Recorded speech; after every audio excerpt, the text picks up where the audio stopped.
المرأة المغربية المهاجرة التي تمثل نسبة 48% من عدد مغاربة العالم كانت محور أشغال منتدى بن عمير الثالث الذي انطلقت فعاليته بالفقيه بن صالح بحضور الوزير المنتدب المكلف بالمغاربة المقيمين بالخارج.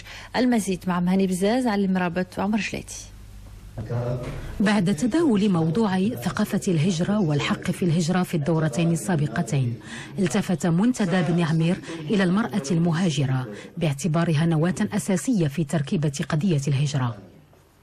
حاولنا طرح النقاش حول إشكالية الهجرة النسائية لأن لها أبعاد متعددة، ما هو بعد اقتصادي بعد الأزمة، ثم البعد الثقافي والبعد الاجتماعي، إضافة إلى إشكاليات وقضايا قانونية مطروحة بالنسبة للإهجار، بالنسبة للأسرة، ثم بعد ذلك لمسألة وإشكالية العودة.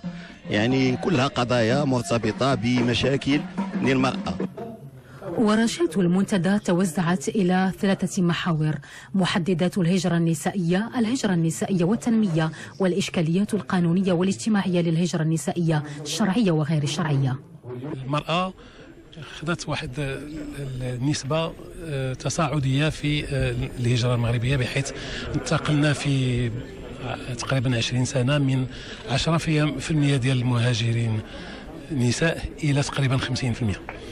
ثانيا لأن هي اللي كتسهر على تربية الأولاد في بلدان المهجر، وبالتالي هي اللي غتحافظ على الهوية ديال هاد الأولاد ديال يعني بالنسبة لبلادهم الأصل اللي هو المغرب، وهي اللي غتساعدهم ولا ما غتساعدهمش على الاندماج. اليوم كان خصنا نعرفوا أننا عندنا أكثر من 1000 منتخبة من أصل مغربي، أوروبية من أصل مغربي. عندنا عشرات البرلمانيات المغربيات بفضاءات مغربية وفضاءات جد يعني جد مهمة في القرار السياسي الدولي.